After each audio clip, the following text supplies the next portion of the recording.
Horror stories in Hindi में आप सभी का स्वागत है। दोस्तों, अगर आप लोग इस चैनल पर नए हो तो इस चैनल को सब्सक्राइब कर लीजिए। जाकर हमारी दूसरी कहानियाँ ज़रूर देखें और सुनें। आप लोगों को बहुत मज़ा आएगा। साथ ही साथ डिस्क्रिप्शन बॉक्स में हमारा व्हाट्सएप का नंबर है और इंस्टाग्राम का लिंक है। अगर आप में से कोई हमें अपनी कहानियाँ भेजना चाहता है तो उस लिंक पर क्लिक करके हमें अपनी कहानियाँ भेज सकता है। चलिए बढ़ते हैं हमारी कहानियों की ओर।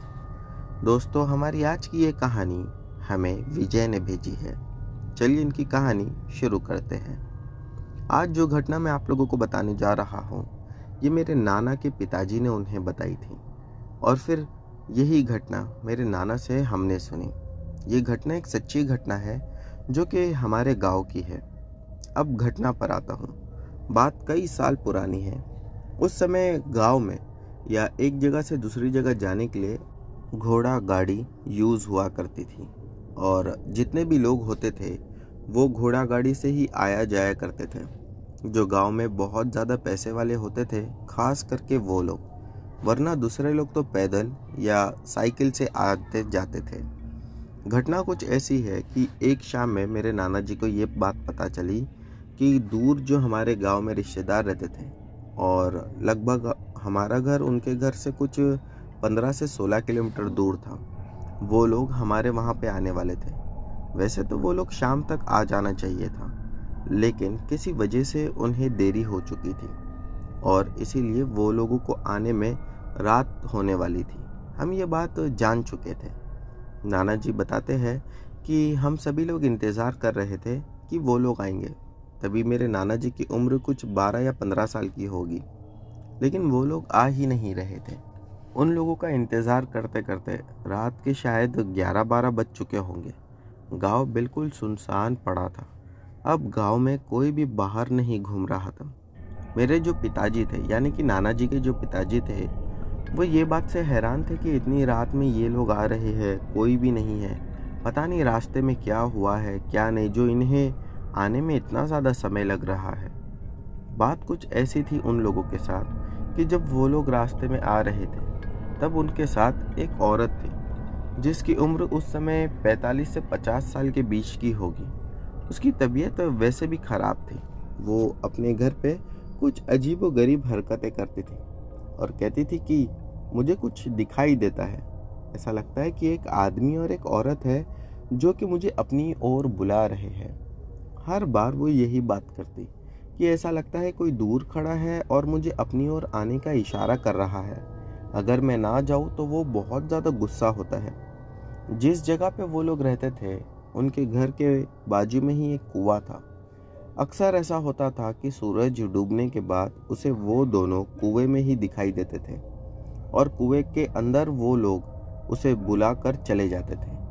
फिर जब ये रात में सोती थी और अगर इसकी रात में आँख खुल जाए तो घर में भी कई बार नींद में इसने देखा कि वही दो लोग घर के अंदर थे और वो लोग उसे अपनी ओर बुला रहे थे। शायद पता नहीं, वो लोग कुछ ऐसा इशारा करते थे जिसका मतलब ये है कि तू हमारे साथ चल।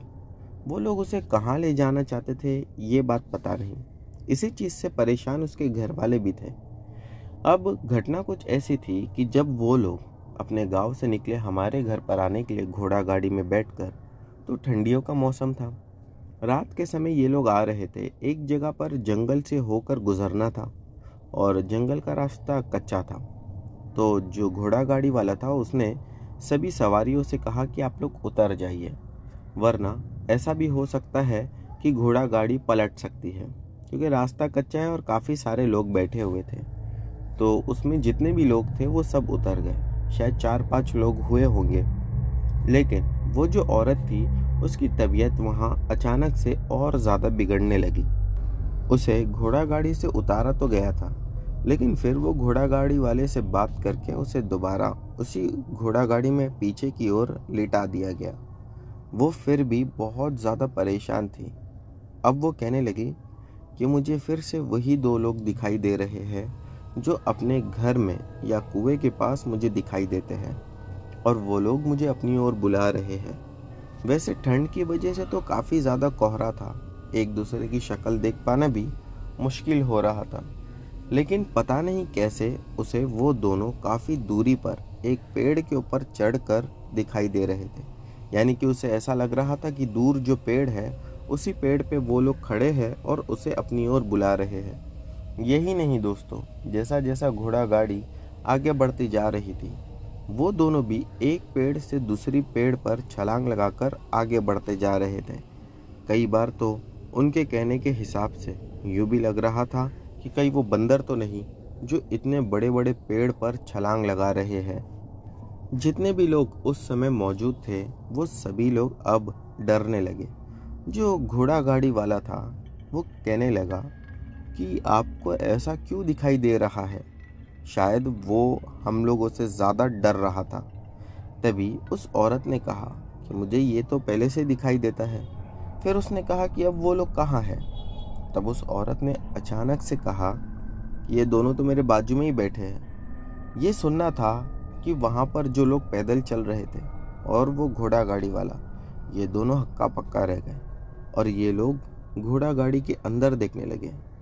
पर अंदर तो कोई नहीं था। हाँ, घोड़ा गाड़ी का वजन चलते चलते अपने आप बहुत ज़्यादा बढ़ चुका था।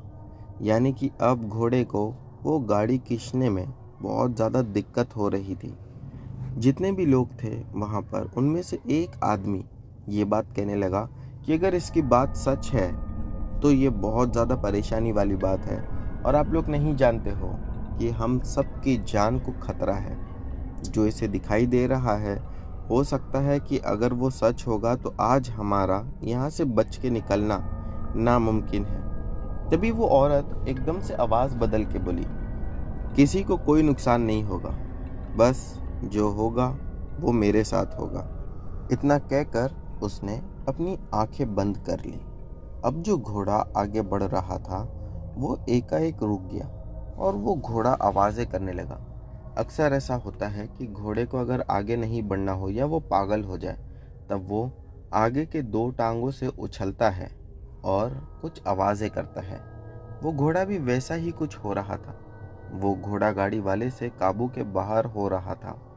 तभी उसने ये फैसला लिया कि इस रास्ते से आगे जाना ठीक नहीं है, यहीं से घोड़े को घुमा लेते हैं, हम दूसरे गांव से होते हुए जाएंगे। भले ही रास्ता कितना ही लंबा क्यों ना हो, लेकिन इस रास्ते से जाना ठीक नहीं है।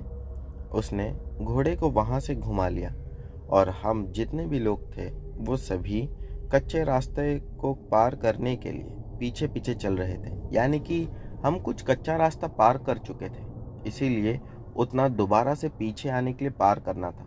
हम अब भी पैदल ही चल रहे थे कि एकाएक जैसे ही वो कच्चा रास्ता पार हुआ कि उसने अपनी आंखें खोली और आंखें खोलने के बाद वो ज़मीन पर उतर कर नीचे आई। फिर कहने लगी कि अगर आप लोग चाहते हो कि आप लोग अच्छे से पहुंच जाओ जहां आप लोगों को जाना है तो आप सभी लोग मुझे यहीं छोड़ दो, क्योंकि अगर मैं आप लोगों के साथ रहूंगी तो बहुत दिक्कतें होगी। उन आंटी के जो हस्बैंड थे उस समय वो कहने लगे कि चाहे कितनी ही दिक्कत परेशानी क्यों ना आए, हम तुझे छोड़कर नहीं जाएंगे। बस उनका इतना कहना था कि अचानक से वो औरत हवा में लगभग 10 से 12 फीट उड़ी और ज़मीन पर ज़ोर से गिर पड़ी।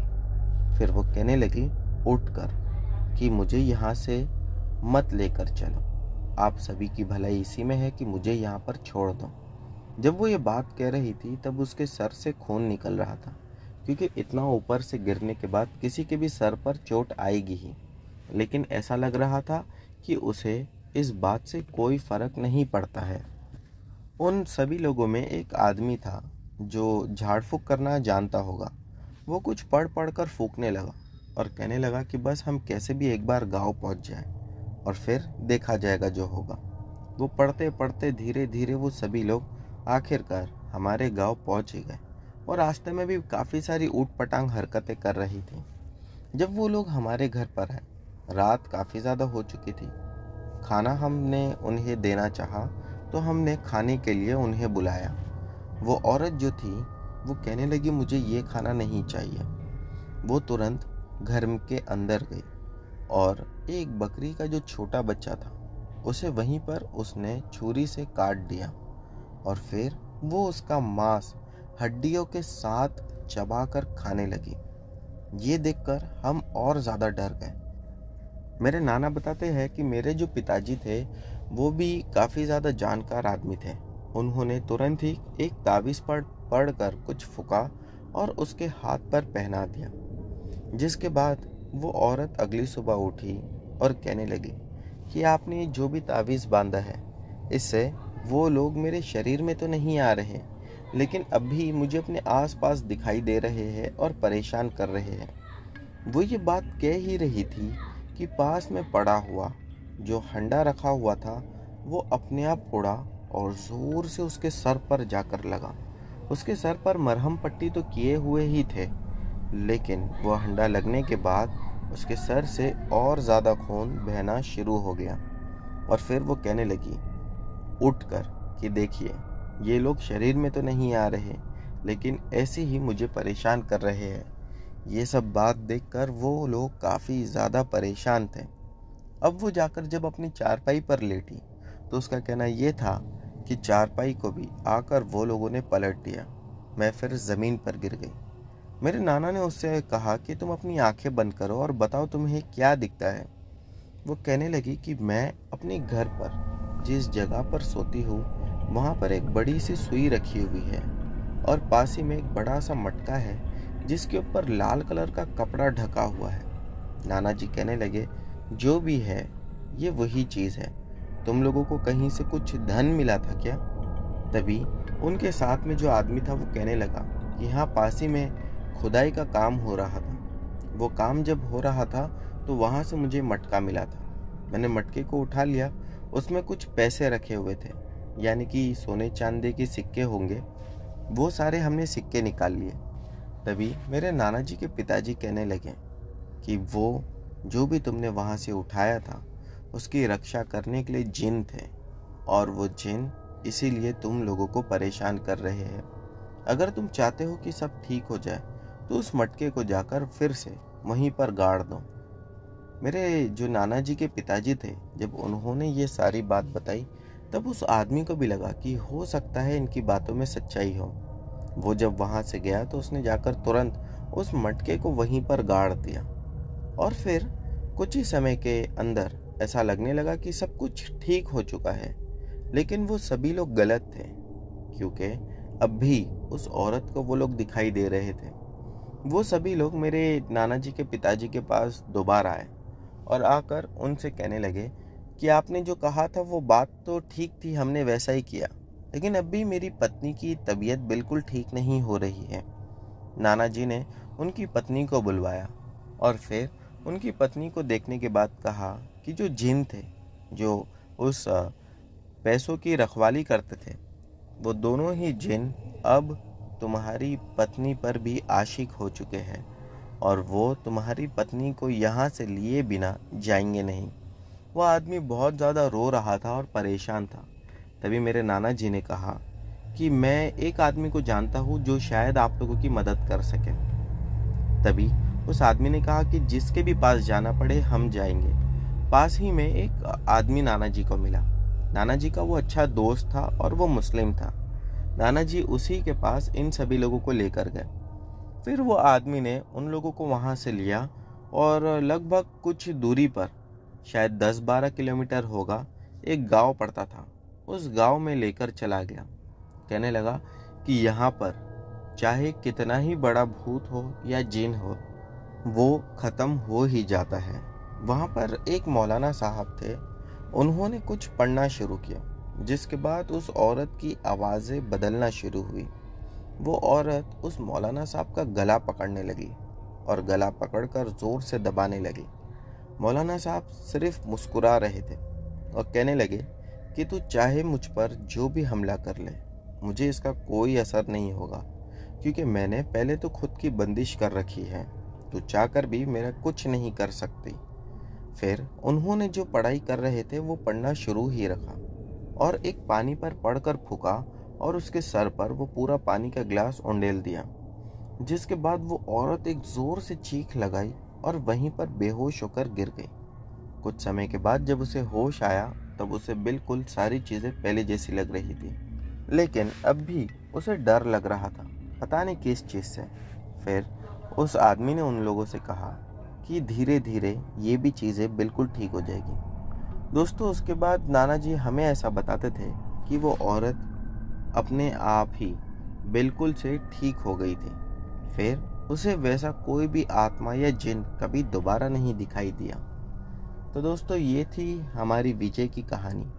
अब बढ़ते हैं हमारी अगली कहानी की ओर। दोस्तों, हमारी अगली कहानी समीर की है। चलिए इनकी कहानी शुरू करते हैं।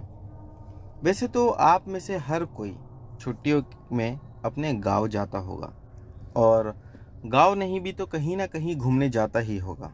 हमारा भी कुछ ऐसे ही था कि जब भी छुट्टियां होती थी तब हम गांव चले जाते या कहीं ना कहीं घूमने चले जाते। एक बार हमारे गांव से कुछ ही दूरी पर हम लोगों को एक प्लेस के बारे में पता चला, तो हम लोगों ने सोचा कि क्यों ना उस जगह पर जाते हैं। और सभी जितने भी फैमिली मेम्बर्स थे उन लोगों ने मिल के ये प्लान किया था कि हम लोग पहले गांव जाएंगे, वहाँ 10-12 दिन रुक कर फिर वहाँ से घूमने जाएंगे और घूमकर दोबारा गांव आएंगे। हम काफ़ी लंबी छुट्टियों पर थे, शायद महीने भर की छुट्टी होगी, और इसीलिए मैं काफ़ी ज़्यादा खुश था। हम सभी लोग गांव के लिए निकल पड़े। हमारा गांव काफ़ी दूर था। हम गांव पहुंचे और जिस दिन हमें घूमने जाना था तो उस दिन हम लोगों ने ये डिसाइड किया था कि हम मॉर्निंग में 6 बजे निकलेंगे। हम सभी रात भर खुशी के मारे या एक्साइटमेंट के मारे सोए ही नहीं थे। सुबह 6 बजते ही सभी लोगों ने अपना अपना सामान पैक किया, सामान उठाया, गाड़ी में डालकर वहां से निकल पड़े। जिस जगह पर हमें घूमने जाना था वो जगह हमारे घर से 5 या 6 घंटे की ही दूरी पर थी।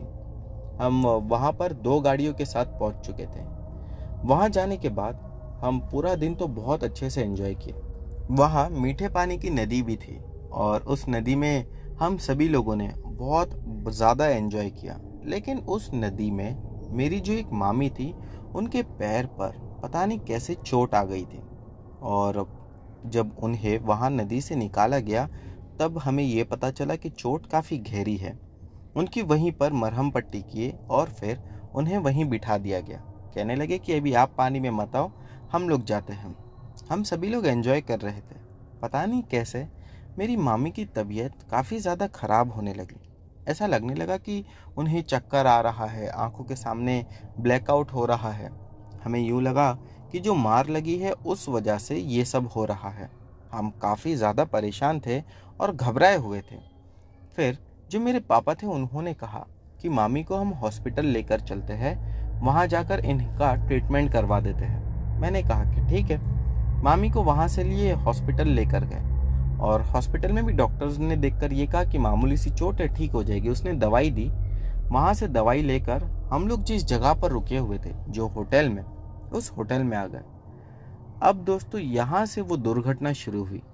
रात के 12:30 बजे मेरी मामी की आंख खुली और वो उठकर अपने बालों को खोलकर जिस जगह पर बैठी थी वहीं पर ज़ोर ज़ोर से अपनी मुंडी घुमाने लगी, और उसके बाल और ज़्यादा डरावने लग रहे थे।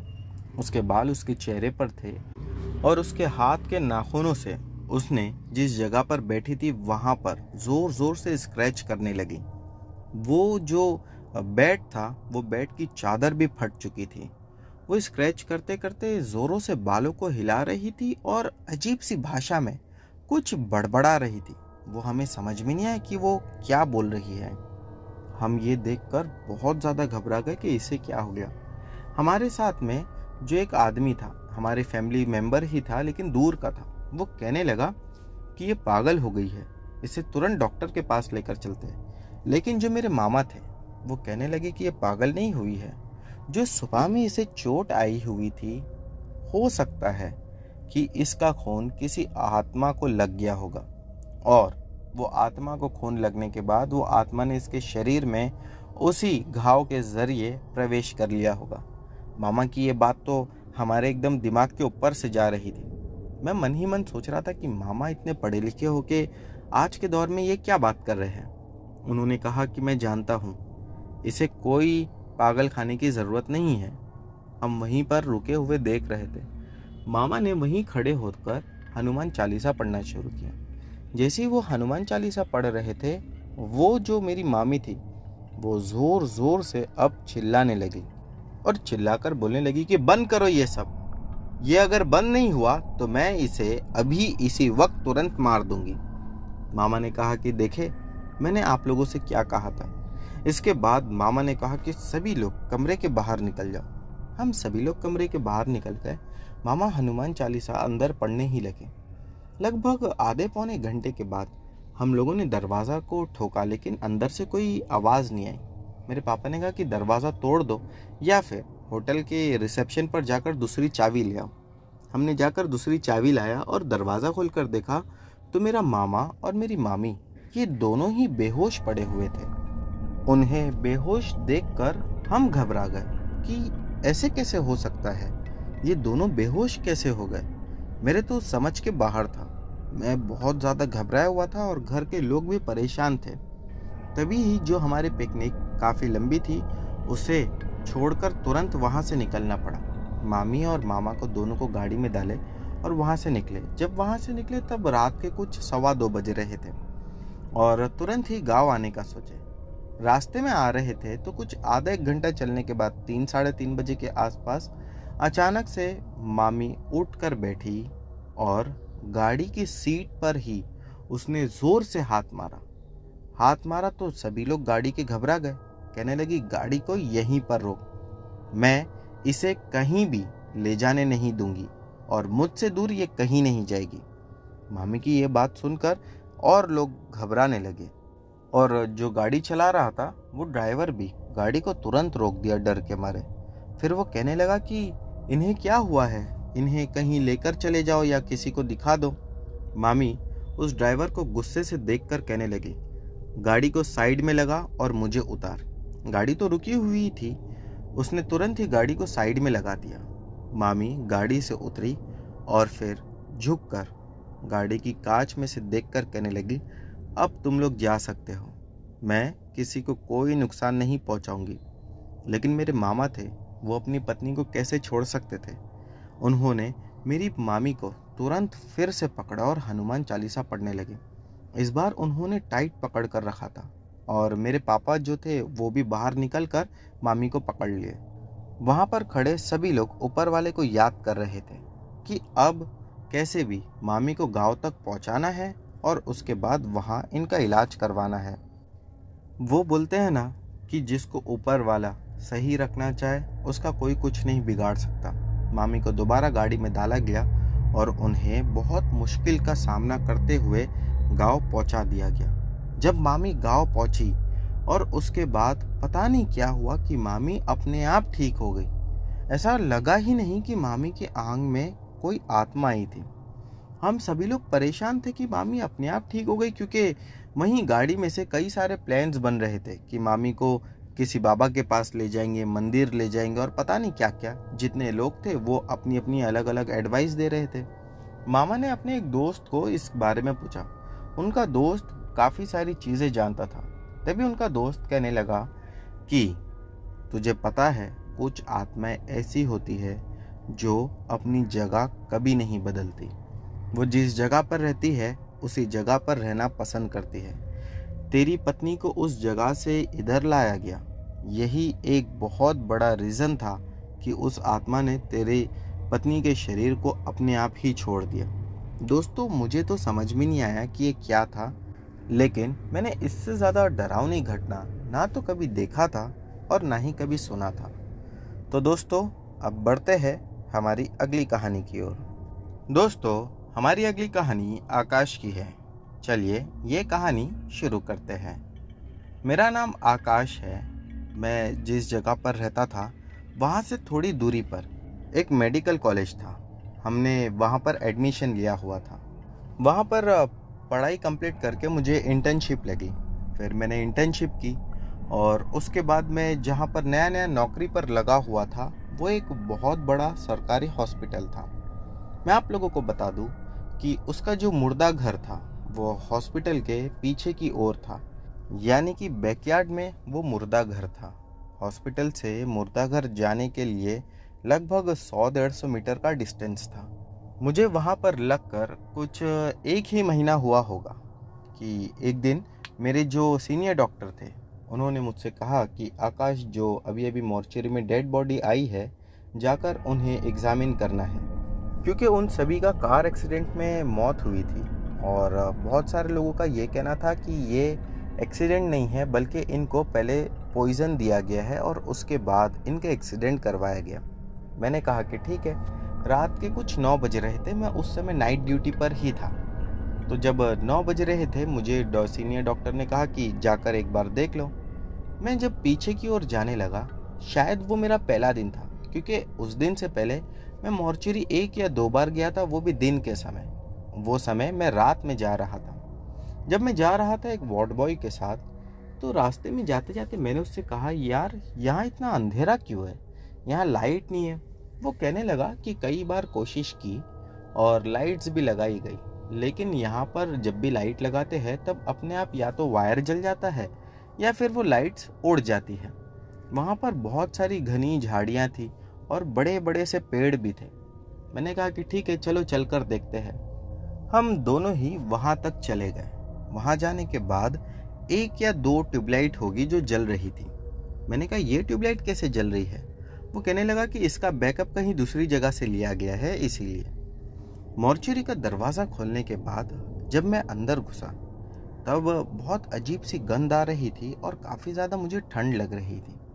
मैं अंदर जाने के बाद वो बॉडीज़ के पास जाता कि उससे पहले ही मुझे किसी के रोने की आवाज़ सुनाई दी। जो वार्ड बॉय मेरे साथ में गया हुआ था वो तो बाहर, यानी कि दरवाजे के बाहर ही रुक गया था और उसने कहा कि मैं यहीं खड़ा रहूँगा, आप चले जाओ अंदर।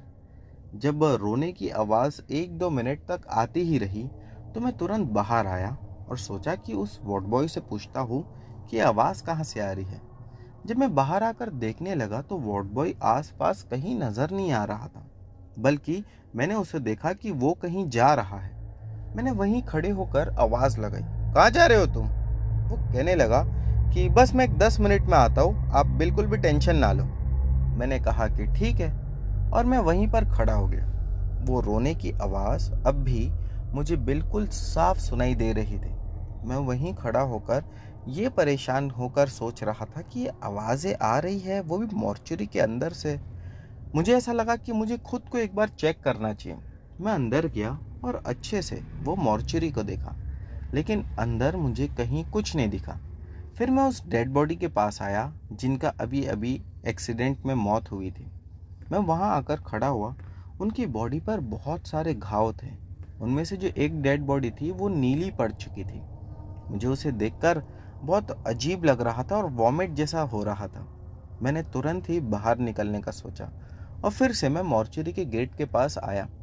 मैं जैसे ही मॉर्चरी के मेन डोर के बाहर निकला तभी वो रोने की आवाज़ें और ज़्यादा बढ़ गई और जो मॉर्चरी का दरवाज़ा था वो अपने आप एक झटके से बंद हो गया।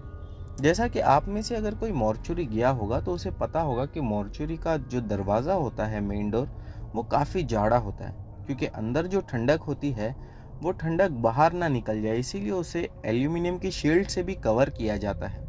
इतना भारी दरवाज़ा, वो भी बिना किसी के धक्का दिए या बिना किसी हवा के चले, कैसे बंद हो सकता था? मैं वहीं खड़े होकर उस दरवाजे को देखता रहा पहले तो 2 मिनट तक और उसके बाद उसे खोलने की कोशिश करने लगा, लेकिन वो दरवाज़ा खोल ही नहीं रहा था। मैंने काफ़ी कोशिश की लेकिन दरवाज़ा अब भी नहीं खुला। फिर मैं वहीं खड़े होकर उस वार्ड बॉय का वेट करने लगा कि जब वो आएगा तभी दरवाज़ा खोलकर मैं दोबारा देखूंगा। मुझे वैसे डॉक्टर से भी डर लग रहा था कि डॉक्टर कहीं मुझे चिल्लाए ना कि दरवाज़ा बंद मैंने कर दिया। अगले कुछ ही देर में वो वार्ड बॉय वहाँ पर आया। उसे देखते ही मैंने कहा कि दरवाज़ा पता नहीं कैसे बंद हो गया है और खोल रहा हूँ तो खुल ही नहीं रहा। लेकिन जब उसने दरवाजे को हाथ लगाकर खोला तब दरवाज़ा एक झटके से खुल गया। वो मेरी ओर देखा और एक अजीब सी मुस्कान हंसा। ऐसा लगा कि शायद वो मुझे चिढ़ा रहा हो। मैंने उस पर ध्यान नहीं देते हुए दोबारा अंदर गया और इस बार मुझे डर भी लग रहा था। तो मैंने उस वार्ड बॉय से कहा कि तू भी मेरे साथ अंदर चल। वो भी मेरे साथ अंदर आया। जो वहाँ पर 2 ट्यूबलाइट जल रही थी, एक मॉर्चरी के बाहर और एक मॉर्चरी के अंदर, वो अपने आप पता नहीं कैसे बंद हो गई और अब हर जगह एक अजीब सा सन्नाटा पड़ा हुआ था। वहाँ अब कोई नहीं दिखाई दे रहा था। मैं बहुत ज़्यादा घबरा गया और मैं वार्ड बॉय को आवाज़ लगाने लगा, हालांकि वो था मेरे आसपास ही, लेकिन पता नहीं क्यों वो मुझे जवाब ही नहीं दे रहा था। मैंने 2-3 बार चिल्लाया, उसका कोई जवाब नहीं था। मैं उस मुर्दा घर से बाहर निकला और बाहर निकलकर जल्दी जल्दी तेज कदमों के साथ मेन हॉस्पिटल में आने लगा। जब मैं वहां पहुंचा तो मैंने देखा कि वो वार्ड बॉय जो अब मेरे साथ था, वो वहां आराम से बैठकर बातें कर रहा था। मुझे उसे देखकर बहुत गुस्सा आया। मैंने चिल्लाया, तुम यहाँ कैसे आ गए? वो कहने लगा कि अरे सॉरी, मैं आपके पास आना भूल गया। मैंने कहा, आना भूल गया क्या? क्या मतलब? तुम अभी तो मेरे साथ थे। वो कहने लगा कि सर मैं आ ही रहा था, एक मेरे को रास्ते में ये मिल गया। और वो बहुत ज़्यादा हड़बड़ाने लगा। शायद वो ये सोच रहा था कि मैं वहाँ नहीं आऊँगा, लेकिन मैं वहाँ पहुँच गया। फिर मैंने उससे कहा कि तुम अभी आए थे वहाँ पर, तो तुम मेरे से फास्ट यहाँ कैसे आ गए? वो कहने लगा, मैं तो आया ही नहीं, मैं आपको बोल कर तो गया था कि 10 मिनट में आता हूँ। मैंने कहा, हाँ तो उसके बाद तो तुम आए थे। वो एक ही बात कह रहा था, नहीं मैं वहाँ पर आया ही नहीं। मुझे उसकी बात पर विश्वास ही नहीं हो रहा था। उल्टा मैं उसे चिल्लाने लगा। फिर मैं उससे कहने लगा, तूने क्या रात में दारू पी रखी है? तुझे समझ नहीं आ रहा है मैं क्या कह रहा हूँ? वो मुझसे कहने लगा, सर आप इन लोगों से पूछ लीजिए, मैं यहाँ से हिला ही नहीं। और उसके साथ वहाँ जितने लोग खड़े थे वो सभी यही बोल रहे थे कि ये तो यहाँ से कहीं गया ही नहीं।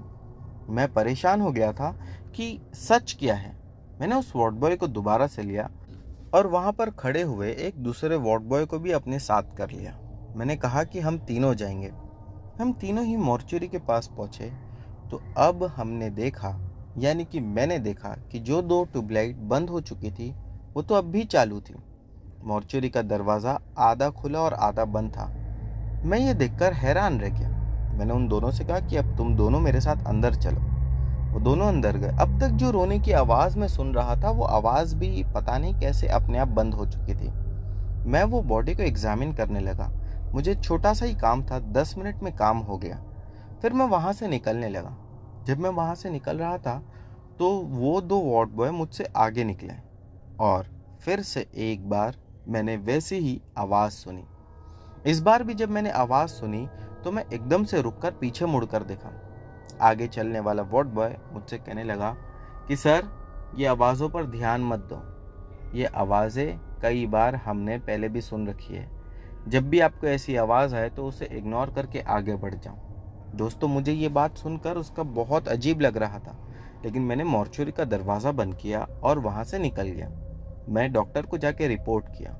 उसके बाद मैंने उन दोनों वार्ड बॉय को बुलाया और उनसे पूछने लगा।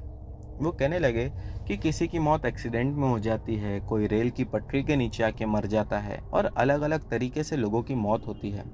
कई बार हमने ये महसूस किया है कि उन्हीं की आत्माएं उनकी बॉडी के आसपास होती है। मुझे उसकी बात सुनकर बहुत अजीब लगा, क्योंकि आज से पहले ना ही तो मैंने कहीं ऐसा देखा था और ना ही कभी ऐसा सुना था। वो कहने लगा कि अभी धीरे धीरे आपको भी इस चीज़ की आदत पड़ ही जाएगी। दोस्तों उसके बाद जब मैं कुछ समय के उस मॉर्चरी में दोबारा गया तो उस दिन मैंने देखा कि वहाँ पर जो डेड बॉडी आई हुई थी वो डेड बॉडी की आंखें खुली हुई थी। और पता नहीं क्यों वो मरने के बाद भी मुझे यूं लग रहा था कि मुझे ही घूरे जा रहा है। मैं जब उसकी दाई ओर से बाई ओर गया तब मैंने ये सच में महसूस किया कि उसने अपनी आंखें घुमाकर मेरी ओर देखा। मैं नहीं जानता कि इसमें कितनी सच्चाई थी। मैं जब तक कि पूरा डॉक्टर नहीं बन गया था तब तक मैं कई बार मॉर्चुरी में गया, लेकिन उसके बाद मैं मॉर्चुरी जाने से डरने लगा। आज भले ही मैं डॉक्टर हूँ, लेकिन आज भी मुर्दा घर में जाने से मैं डरता हूँ। तो दोस्तों ये थी आकाश की कहानी। बढ़ते हैं अगली कहानी की ओर। दोस्तों हमारी अगली कहानी अक्षय राणे की है। चलिए इनकी कहानी शुरू करते हैं। आज जो घटना मैं आप लोगों को बताने जा रहा हूँ, ये घटना भी मैंने अपने घर वालों से सुनी थी। मेरे घर वाले मुझसे ये बात कह रहे थे कि ये घटना उन्होंने हमारे दादाजी से सुनी थी, क्योंकि मेरे पैदा होने से पहले ही मेरे दादाजी गुजर गए थे। घटना कुछ अजीब सी है। मैं घटना पर आता हूँ। जिस जगह पर हम सभी लोग रहा करते थे, यानी कि मेरी फैमिली, मेरे पिताजी और उनकी फैमिली, वो जिस गांव में रहते थे वहाँ से कुछ ही दूरी पर रेलवे स्टेशन था। और रेलवे स्टेशन को बीच में से पार करने के बाद, यानी कि पटरियाँ क्रॉस करने के बाद दादाजी का ऑफिस था। लगभग वहाँ से उनका ऑफिस 20 मिनट वॉकेबल डिस्टेंस पे था। पहले के लोग वैसे भी ज़्यादातर पैदल ही चलना प्रेफर करते थे। मेरे दादाजी भी अपनी ऑफिस पैदल ही जाया करते थे। तभी एक शाम में कुछ ऐसा हुआ कि दादाजी को ऑफिस से छूटकर आने में बहुत ज़्यादा समय लग गया। घर के लोग इंतज़ार कर रहे थे कि दादाजी अभी आते ही होंगे, लेकिन वो आ ही नहीं रहे थे। दादाजी बताते हैं कि जब मैं रास्ते में आ रहा था तो वहाँ पर रेलवे ट्रैक को क्रॉस करने के समय उन्होंने एक आदमी को कोने में बैठा हुआ देखा। वो आदमी बिल्कुल चुपचाप शांत बैठा हुआ था और पता नहीं कुछ बड़बड़ा रहा था। दादाजी ने उसे देखा तो आवाज़ लगाई, क्या बात है, यहाँ क्यों बैठे हो? कोई पैसा चाहिए या खाना चाहिए? लेकिन उस आदमी ने कोई जवाब नहीं दिया। बस वो उठा और रेलवे की पटरी पर बीचों बीच में जाकर लेट गया। शायद वो सुसाइड करने आया था और ट्रेन का इंतज़ार कर रहा था। दादाजी ने जब ये चीज़ देखी तो उन्हें बहुत अजीब लगा। दादाजी तुरंत उस आदमी के पास गए और जाकर उसे उठाने लगे कि यहाँ से उठ, यहाँ पर तू लेटेगा तो मर जाएगा। दादाजी अभी उससे इतना कह ही रहे थे कि पीछे से ट्रेन की आवाज़ आई। दादाजी ने पीछे मुड़कर देखा तो दूर उन्हें ट्रेन की लाइट दिखाई दी। तभी उन्होंने दोबारा पलटकर नीचे देखा। जो आदमी अभी उनके पैरों के पास लेटा हुआ था वो वहाँ पर था ही नहीं। दादाजी ये देखकर घबरा गए कि ये आदमी अचानक से कहाँ गायब हो गया। अब वो दूर दूर तक कहीं दिखाई नहीं दे रहा था। कुछ ही समय के अंदर फिर से दादाजी ने देखा कि वो आदमी जहाँ पर बैठा हुआ था वो पता नहीं कैसे वहाँ पर वापस बैठा हुआ था। दादाजी उसके पास गए और जाकर कहने लगे, तू अभी तो यहाँ पर लेटा था, फिर इतना जल्दी वहाँ से उठकर यहाँ कैसे आया?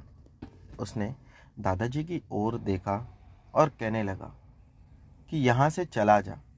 दादाजी कहने लगे, ठीक है, मैं जा रहा हूँ। मुझे लगा कि तुझे कोई काम होगा या कुछ खाना चाहिए होगा, इसीलिए तेरे पास आया। दादाजी ने वो रेलवे ट्रैक क्रॉस की और घर की ओर बढ़ने लगे और इतने में ही पीछे से उनके मेल गुजरी। जब वो ट्रेन गुजरी तभी दादाजी को ऐसा लगा कि कहीं वो आदमी ट्रेन के नीचे आकर मर तो नहीं गया। इसीलिए ट्रेन के जाने तक वो रुके रहे और फिर उन पटरियों को देखने लगे, लेकिन वहाँ पर कोई नहीं था। दादाजी को लगा कि शायद ये मेरा वहम होगा। वो जब घर पर आए तो घर आने के बाद उन्होंने ये बात घर में सभी लोगों को बताई। मेरी जो दादी थे वो उस समय कहने लगे कि अरे ये तुम्हारा वहम ही होगा, इतना मत सोचो। दादाजी का एक दोस्त था जो कि रेलवे डिपार्टमेंट में ही काम करता था। दादाजी ने ये बात उसे बताई। वो कहने लगा कि तुझे क्या ही बताओ, यहाँ पर बहुत सारी आत्माएं होती हैं और कई बार उन आत्माओं को मैं रात के समय देखता हूँ। जब कोई रात में कोई भी हमें सिग्नल नहीं मिलता और काफ़ी ज़्यादा समय फ्री होता है, तभी कई बार ऐसी ऐसी आत्माओं को मैं देखा हूँ जिन्हें देखकर समझ नहीं आता है कि ये क्या है। फिर उसने एक घटना ये बताई कि एक औरत अभी कुछ समय पहले मुझे दिखाई देती थी और एक रात नहीं बल्कि वो रोज़ रात मुझे दिखाई देती थी। वो औरत दूर से कहीं चलती हुई आती थी और प्लेटफॉर्म पर आते आते तक वो गायब हो जाती थी। एक बार मैं उसी का इंतज़ार कर रहा था कि वो मुझे दूर से आती हुई दिखाई दी, तो जहाँ पर प्लेटफॉर्म का स्टार्टिंग होता है मैं वहीं जाकर रुक गया कि देखो ये औरत बीच में से कैसे गायब होती है। यानी कि धुंधली धुंधली दिखती थी और उसके बाद हवा में ही कहीं ओझल हो जाती थी। जब मैंने देखा प्लेटफॉर्म के करीब जाकर तो वो औरत करीब करीब आई और उस दिन भी पहले से ही कहीं गायब हो गई। मुझे ये बात भी अजीब लगी। मैं अगले दिन और ज़्यादा दूर यानी कि प्लेटफॉर्म छोड़कर आगे तक गया कि आज तो उसे देखूंगा। वो औरत नज़दीक आई और वो चलते हुए आ रही थी। वो एकदम चलते चलते मेरे करीब आ पहुंची। फिर मैंने उससे पूछा कि तुम कौन हो, कहाँ चले जाती हो?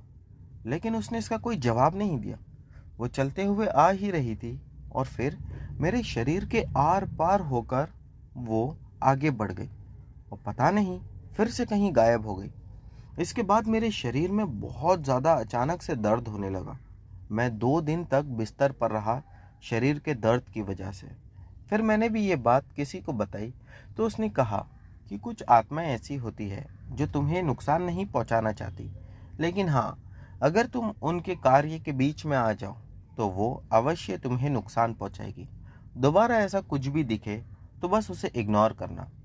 फिर उन्होंने बताया कि ऐसी कई सारी घटनाएं हैं जिसे मैं इग्नोर करता हूँ। तो दोस्तों, ये थी हमारी आज की सभी कहानियाँ। उम्मीद करता हूँ कि आप लोगों को पसंद आई होगी। दोस्तों, इनमें से जो भी कहानी आप लोगों को अच्छी लगी हो उसके बारे में नीचे कमेंट सेक्शन में लिखना मत भूलना। चैनल पर नए हो तो बिना सब्सक्राइब किए मत जाना। मिलते हैं हमारी अगली वीडियो में।